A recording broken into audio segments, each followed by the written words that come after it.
Welcome to the Misophonia podcast. This is season 7, episode 31. My name is Adil Ahmad, and I have Misophonia. This week I'm talking to Maja, a college student in Connecticut studying psychology. We spend a lot of time talking about her past and the strained relationships with her family members that she had growing up and how they were impacted by misophonia. We hear about her father's volatility and trouble with alcohol, the difficulty in being understood and accommodated at home. We talk about life at school and with friends and how it's difficult sometimes to know how much to share.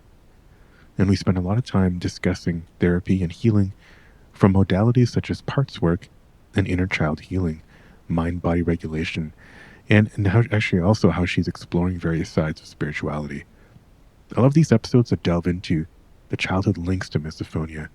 It comes up so much on the podcast, and in my opinion, is being relatively ignored by the research community in favor of surface-level approaches that can be delivered in a fixed period of time. After the show, let me know what you think.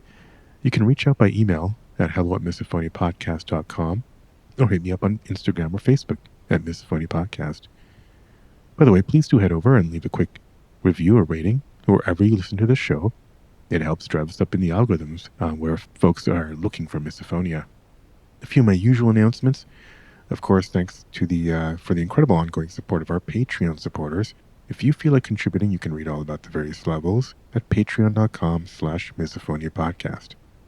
This episode is also sponsored by the personal journaling app that I developed called Basil, B-A-S-A-L. Basil provides AI-powered insights into your journal entries and guides you with new writing prompts based on those insights. And you can even explore many different therapy approaches, modalities, and philosophies. It's available on iOS and Android.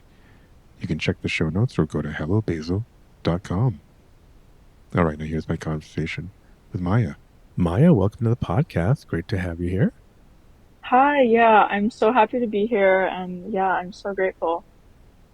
Cool. Yeah. Do you want to let us know, I guess, where you're around where you're located?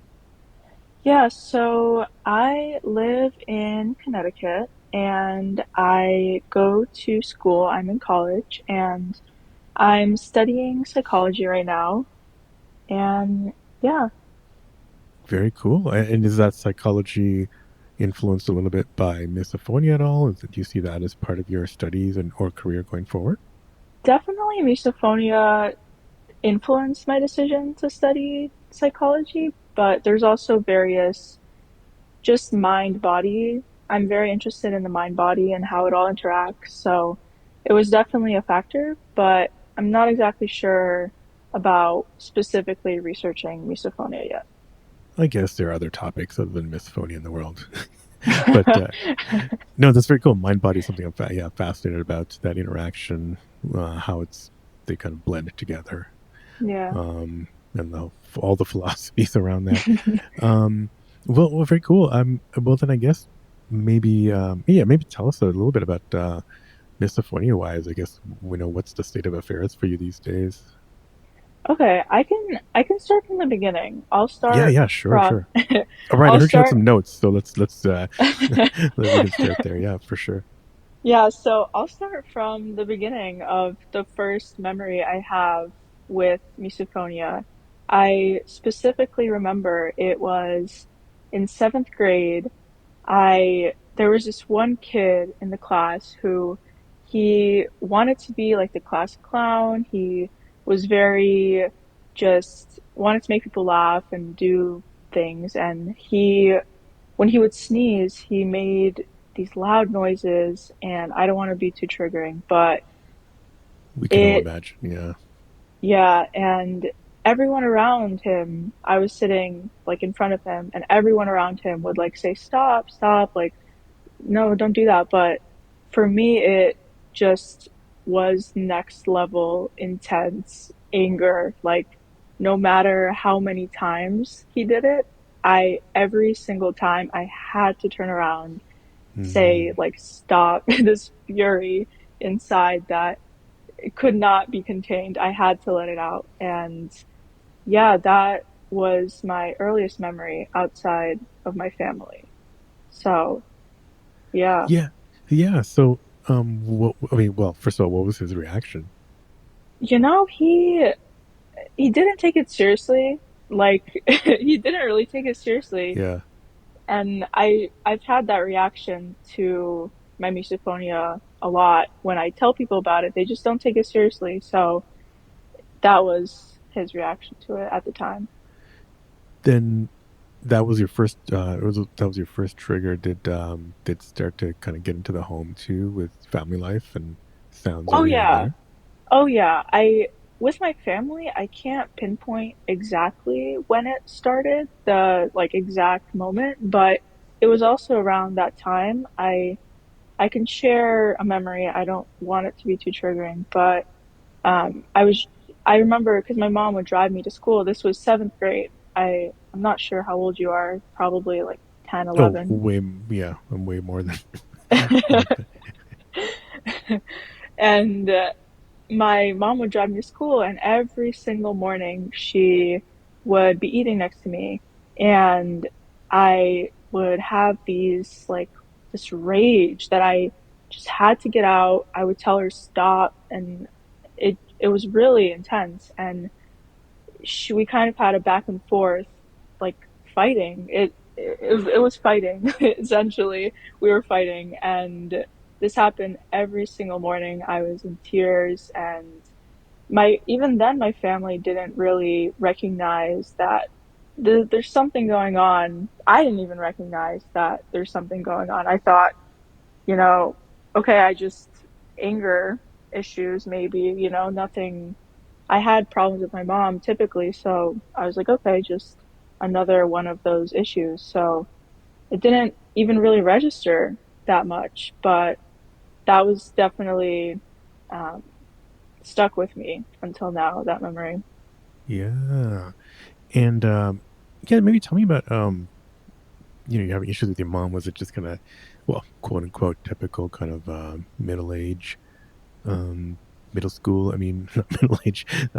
That's where I am, but more like middle school kind of issues, or was there other stuff happening that made, I don't know, the home environment a little bit maybe more tense or conflict ridden? Oh yeah. Oh yeah. I mean, there there was a lot of dynamics going on inside the family. Like my there definitely was the typical middle school like behavior, like, oh, I just want to be independent, like leave me alone. But it was also a lot deeper than that. It was very much, I feel looking back now, very energetic. Like I could not be near her, and it's till this day I still struggle to be near her. Just there's something about, I don't know if she was the like the first like kind of, I don't know how to say it, like the first ember where that kind of sparked the misophonia. I don't know if she was that for me. Um, but there's definitely this tense energy we have with each other that I physically can't be in the same room with her, misophonia or not. So Do you know when? Do you know? I'm just kind of curious when that started. Did that start around the same time, or that just kind of not? I don't know, just having that conflicting energy, or was that something that started like even earlier? Maybe I don't know, toddler age or early elementary school. definitely earlier. I feel like we had this deep, deep connection, some understanding of one another. This connection, I don't know if connection is exactly the right word, but some type of tie we had to each other, and it it caused my like her to be my biggest misophonic trigger. Hmm. Um, she's my number one misophonic trigger. And then how about the rest of your family, like your dad and siblings, if you have any? Yeah, so my dad, it like if I were to rank it, it's my mom number one, my dad number two, and then my sister. I have a sister, she's older than me, and she's number three. And also my dog Mm. is very triggering to me. He was more triggering growing up, but now I'm able to have more compassionate, which we could get to later, but Um, yeah, my dad, I I guess I could just jump into it. Yeah, yeah, yeah. Please, yeah. Um, Go wherever this wherever this goes. Yeah. okay, yeah, I'll just jump into the story. So another idea I have around how I developed misophonia is I know there's a lot of like, oh, is it trauma related? And my dad, was an alcoholic growing up in the family, so we kind of tiptoed around him and walking on eggshells, and there was this big elephant in the room Mm-hmm. that we never talked about, and it led me to just lock myself in my room, and it was always me in my room and the outside world. I would just be listening what was going on outside my door, and like the fear around like, oh, like, is he going to come home drunk, is he going to be Right. making noise? He would typically make noise when he came back, so I have a feeling that's the fight or flight in me that kind of came grew up from that. And yeah, it was just the listening outside my door and feeling helpless, you could say, like helpless. And um, as a kid, like you don't really know what to do in that situation except listen. And that's what I did. And that's my theory of why or how I developed the misophonia. So, Hey, that's not the first time I've heard a similar story like that. So that makes a lot of sense to me, and it's something I wish would be researched more. mm, Um, it just and so just to reiterate that, so like your dad would be out maybe after work or something, and he'd come back, and you'd be listening for that. You'd be making a lot of like banging sounds and stuff, just kind of fumbling. hmm And then would yeah, he be yelling maybe at you guys, like, or just kind of be in a random emotion?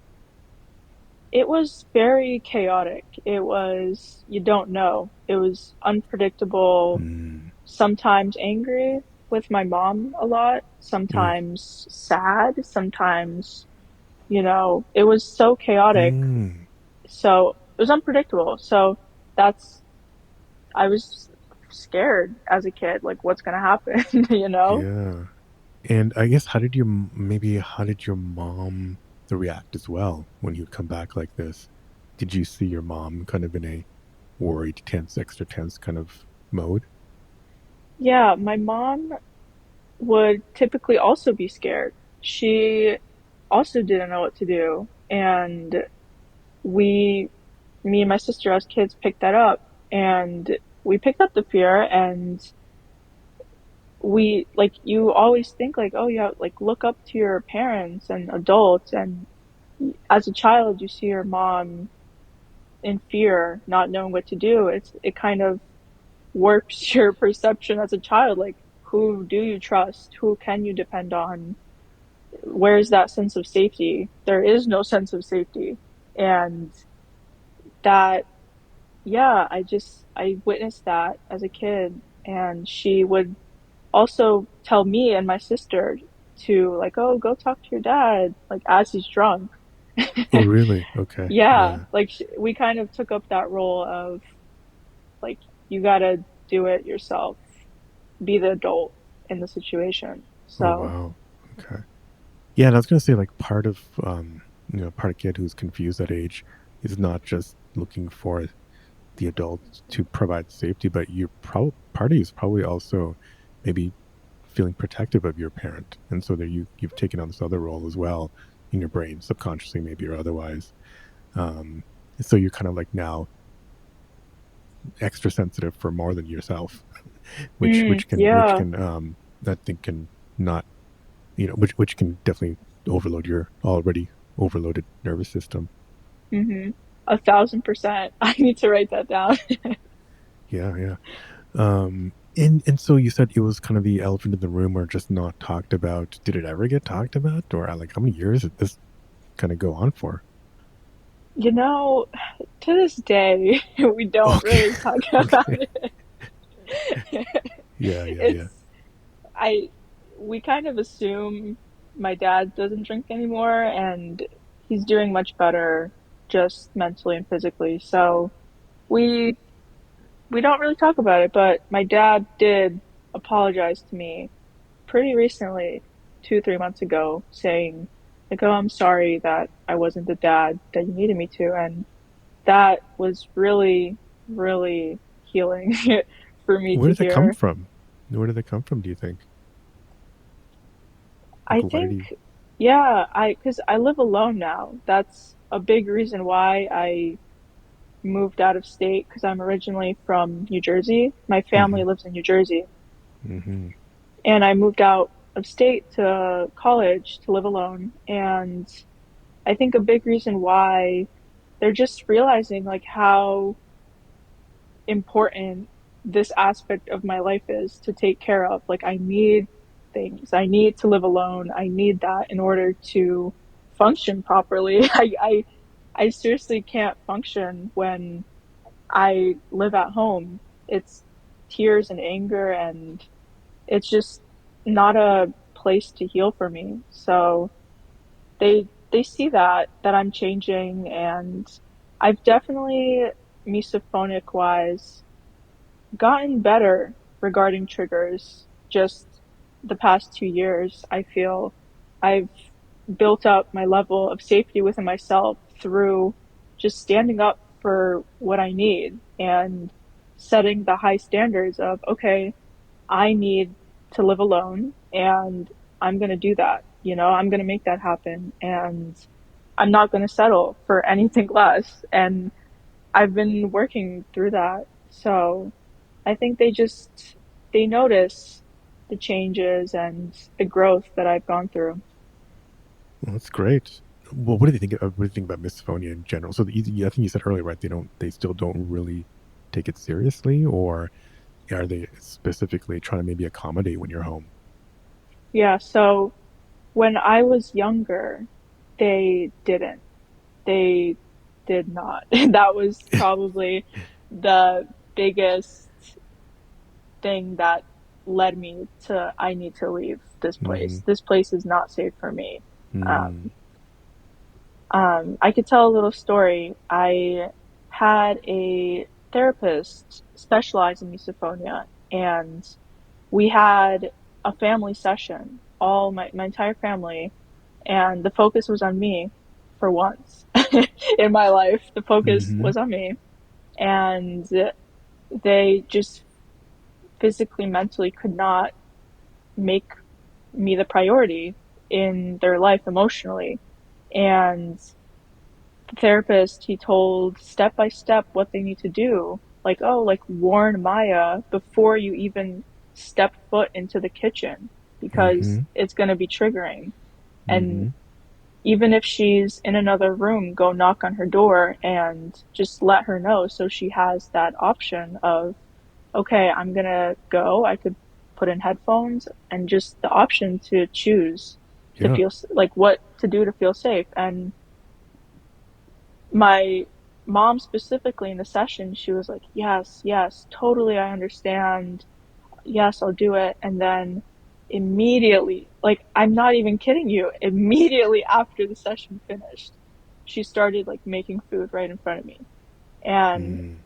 that, my level of trust and safety, like, Mm-hmm. completely did, like, disconnected from her in that moment. So, Yeah.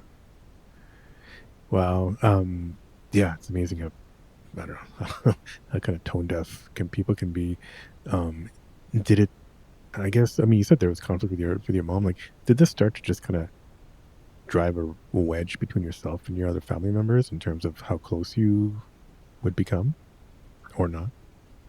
yeah, honestly, yeah, a little bit. I mean, do you still like hang out, do family stuff and holidays, and laugh it Oh up no. okay, yeah. Just Oh because some people no. are able to flip that switch, but a lot of people aren't. I'm just kind of curious where your family is on that spectrum. Oh, oh no. Like I think it's taken a long time for me to accept like I cannot do the things that other people my age can do with Mm-hmm. their family. Like when Mm-hmm. they go back from college, like, oh, like Thanksgiving and Christmas, like holiday. Like, no, that's None of not that. None of that. something Yeah. I look forward to at all. I fear it. It's like Mm-hmm. Mm-hmm. I fear it for the whole year, honestly. And Yeah. I mean, it has gotten better. I can't say it hasn't. Um, just to compare, before when I was living at home, they weren't accommodating, really. They would still just ignore what I asked of them and just not taking it seriously. But when I live alone and I go visit, which I don't try to go as often, I think they see that I just come from a completely new space. I come from I have more empathy for them and more Mm. compassion, which that has changed over the past couple months. That's what's changed. Like they haven't changed, but I think I've just opened up my heart more to them and see different perspectives, not just my perspective. And I come from a space of this is what I need, this is what I'm going to do, and not apologize for it. Like an example, on Christmas, I only spent like a couple hours on Christmas with them, and eating is just not an option with them. And I told them, I'm gonna go outside to eat my food alone, and that's what I need. And they didn't question it. They didn't question it anymore, which usually they have some emotional tie to it, like, oh Mm-hmm. no, like that's so sad, like we need to be a family and eat together. I think they've come to a place of acceptance, like this is what she needs, and we have to let her do what she needs to do. Okay. Well, wait, that's a bit of a step, and plus your dad kind of apologizing. That's an interesting step as well. Yeah. What does your sister think of all this? Yeah, my sister, she has been the most accommodating out of my family. She always lets me know when she's going to be eating or potential trigger sounds, and I don't express it as much. Yeah. But I really do appreciate that. It's just like the little things that people do and notice really mean a lot when when they don't have it, they don't know, but it's like just simple things of putting themselves in my shoes and our shoes for Right. a while, you know? And it means the world. Yeah. Sometimes it's all it takes is to kind of to kind of reduce that threat level that we develop inside of us. Is just to know that someone else at least is going to try, Mhm. or at least is not going to make fun of it. Mhm. Um, but how do you feel in terms of I'm curious, like, do you feel as close as you would want to be with your sister, or was this kind of also, something that put some distance between you two growing up? Yeah, I think our relationship is right where it needs to be. I think It's good. misophonia Yeah.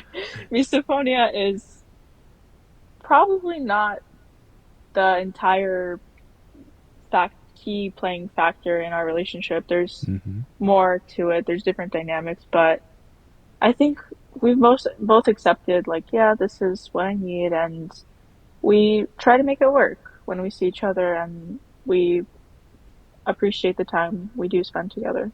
Do you talk about the issues with your dad growing up? To my sister, Yeah.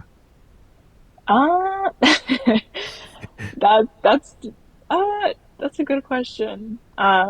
We don't really address it. I mean, Hmm. it's still that elephant in the room. It's still Yeah. that Yeah. elephant in the room. Yep. Um, and my sister is also just very different from me. So yeah, Mm.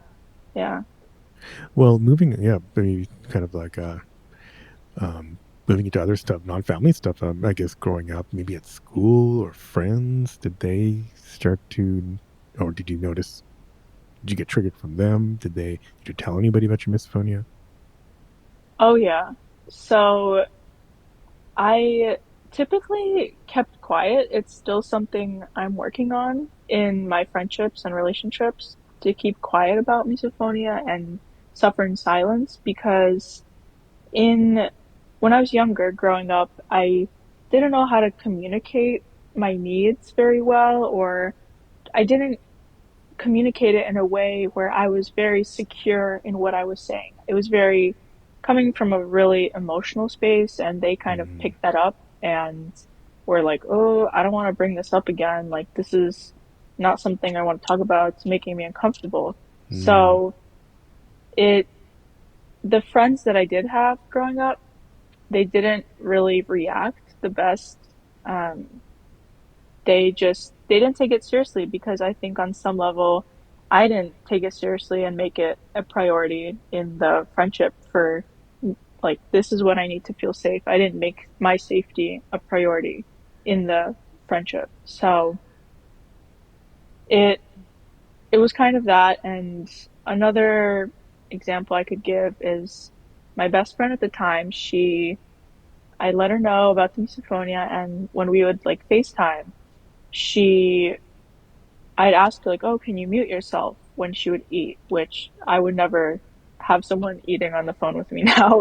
I would leave. But back then she got angry at me and she like muted herself and was like laughing at me. So it's those situations that still stick with me a little bit of and cloud my perception of the present relationships that I have. Like, oh my God, like they're gonna react just like that, you know? But I think yeah, sorry. no, no, no. That I was gonna say, yeah. I mean, for a lot of us, like, yeah, after we've gone through situations like that, as we get older, we kind of make that calculation: is this worth even saying? Mm, Because we've seen or heard of the reactions that we could get. mm-hmm. Yeah. Um, so I guess, well, I mean, at school too, were you like, how did you was school okay? Did you, you know, did it affect your grades and whatnot, and kind of how you were doing there? Great? Not really, honestly. I Yeah. think I was pretty like perfectionist. I was a perfectionist, so Mm-hmm. it I was really high achieving and I would do everything even if that meant that I have to suffer. And in college, I I know there's conversations around accommodations and like during testing, and I did get accommodations from the office, and I was able to test in a completely separate environment with like brown noise and earplugs. So that was helpful. That was definitely helpful while I was in school, and but it was only during testing. It wasn't really in class. When I was in class, it was very triggering, very, very triggering, when people around me would make triggering sounds. And there would be times I would just have to go to the bathroom and cry. Like Mm, I couldn't hold it in, you know? Like it's like not something you can hold in. yeah. So I I realized that, and right now I transitioned into online. So I'm all online now. Mm-hmm. Mm-hmm. I don't go in person, which has been very helpful. Right. And I guess, what are you? I mean, what were your what happened? Well, actually, I was going to ask you. When did you find out it had a name? That misophonia was a thing. Mm, yeah, it was probably I was a sophomore in high school. I don't know the age again, like 15 maybe. Um, I had I was crying, I was angry at these noises my family was making, and I I went down to my basement because that was kind of my safety spot living at home.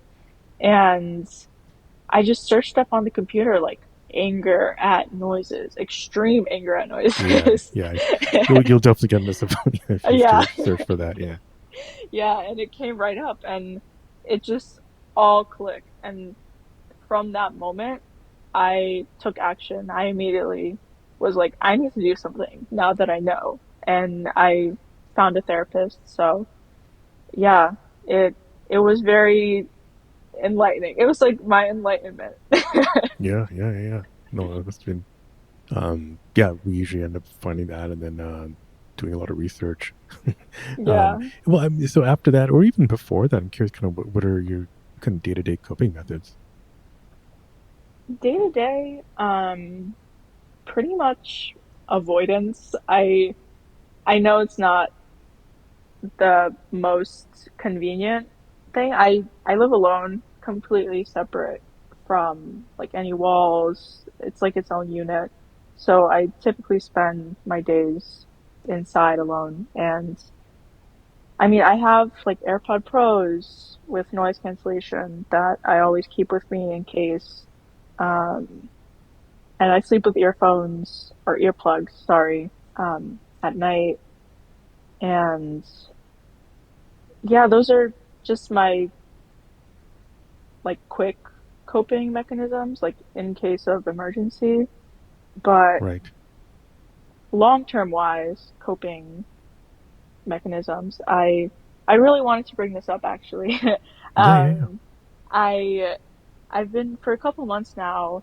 I've been practicing brain retraining and nervous system regulation work, where you change how you perceive like Mm-hmm. stuff completely.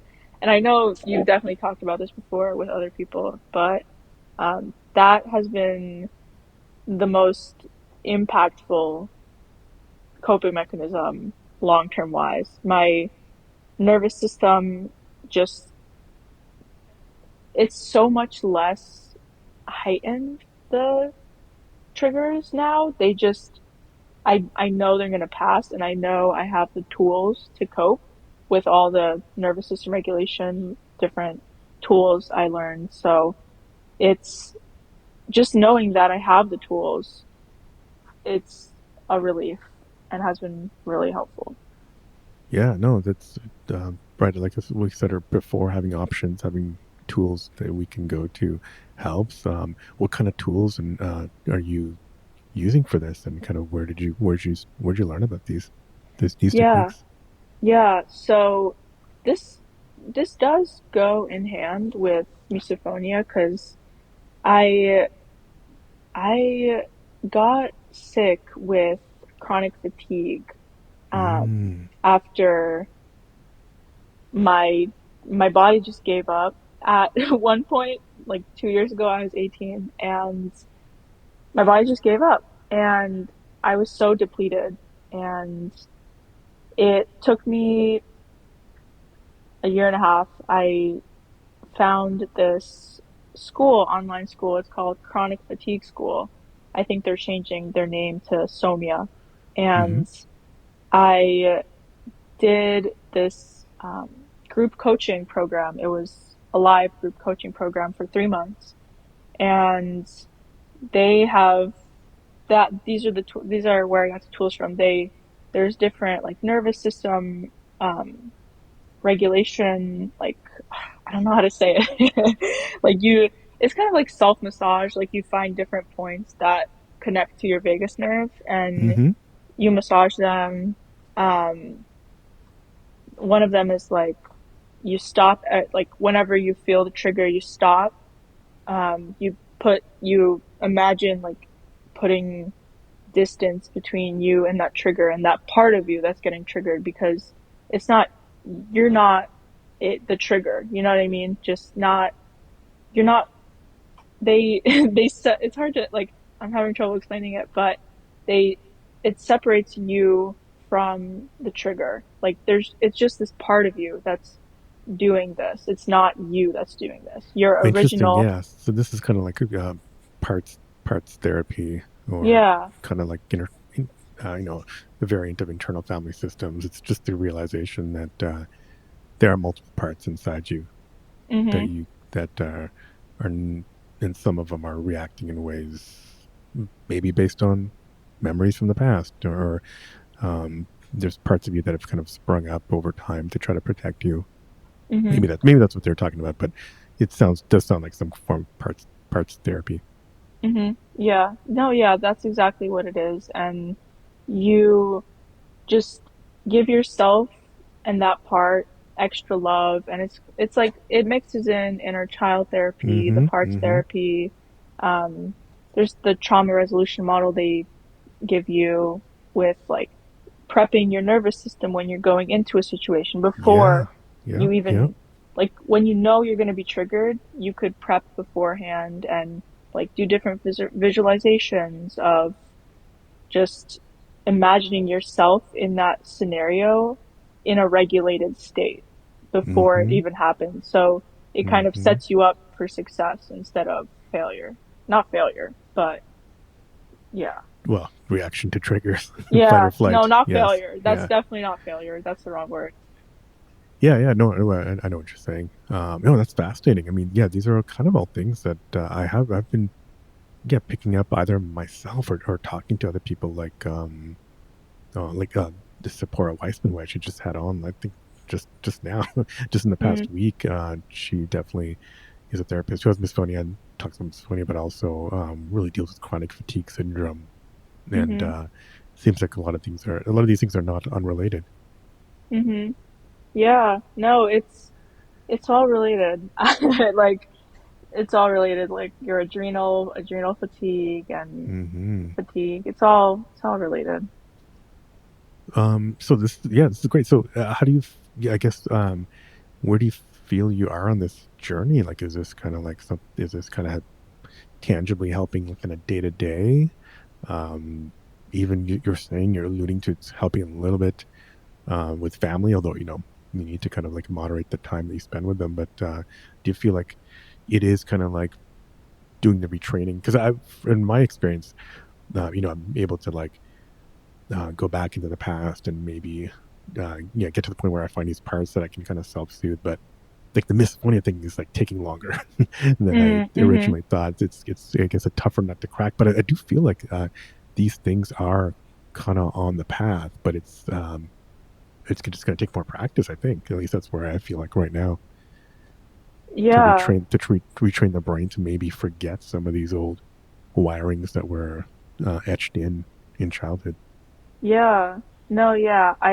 In my case, I, like I know there's a lot of people. Sorry, I didn't cut you off, but there are a lot of people who have other ideas, or there are many different ways, I guess, that misophonia can be acquired. But yeah, I don't know. My story kind of resonates with yours. That's why I kind of feel like I'm kind of relating a bit more here. yeah. Yeah. No, I hear that. I think it just has given me so much hope with like, okay, maybe this Hmm. will be the cure, like this could cure it, Yeah, and it might take work, but it does feel yeah. like things are changing. Like I'm feeling, it sounds like you're feeling kind of a shift where, oh, Hmm. gradually it's kind of helping. Yeah. Like the more I connect with states of like joy and ease and find different just outlets to connect with those, I it's so much easier to go back into that state and not stay in the Hmm. state of dysregulation and being triggered, feeling triggered. So, yeah, I it definitely takes work. I mean, you have to be committed, because it's your brain. You can't Right. really trick you can't trick your brain. Your brain knows and Have you remembers thought of maybe everything. brain transplant and just kind of starting from scratch? Just kidding. Honestly. Yeah, honestly. Yep. Do you find that it's because I always feel like the work we do in misophonia helps in a lot of other things. Like for a lot of people, maybe it's anger issues, um, or just kind of like productivity or creativity. Are you feeling like it's helping or affecting other parts of your experience? Mm. Creativity? Not really. I want to believe that I am very like artistic and I have those artistic capabilities, and I do want to, but and I have been like trying more art and painting and pottery, like little different Mm-hmm. things. Um, but I don't think misophonia specifically changes that for me. And I don't I guess I haven't tried it enough to see the Yeah. shifts. What about like misokinesia and kind of the other senses, like visual triggers? Has that been Hmm. an issue with you too? Hmm. Visual triggers for sure. With my mom specifically, just like even putting her fingers together is triggering to me very, just from the corner of my eye. Um, yeah, definitely visual triggers. If I know that there's something going on near me, that just triggers me too. Just the knowing that there's something going on. Yeah, yep, yep, for sure, for sure. Um, and I guess how about well, maybe I don't know. We talk about friends, like relationships. Has it kind of like come up at all? Like, how do you Um, broach the subject? I, I, yes, I actually, that's something I definitely struggle with, just bringing it up Mm-hmm. to my friends and being really open and transparent about it instead of trying to keep it to myself. Like, there's this part of me that thinks that if I share that I have misophonia, it's gonna ruin the friendship, that like they're not gonna react how I want them to, or they're not gonna be there Mm, for me the way I need them to. And like before I even tell them, it's like I'm already giving up on them, which isn't mm, really fair to them, you know? Like they don't even have the chance to see to they don't have the chance to be that, you know? So it's like it's definitely something I need to work through and give people chances and be okay with if it doesn't go how I need to. It goes back to the standards, like having those standards. If they're not what I need and they can't provide me that level of safety, no matter how small or like, small or big the relationship, I gotta let them go, you know? It's yep. just for me. I mean, it says a lot about them if they can't do that for you. I would say Yeah. not to kind of like cause any drama, but but that would be kind of my advice. Yeah. Um, if I was your day to day friend kind of thing. Are you Mhm. like seeing a therapist still about anything about misophonia or other Yeah. stuff?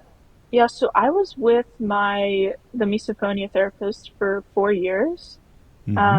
But when I started the brain retraining and the nervous system regulation, I just felt like talking wasn't gonna do it, you know, for me.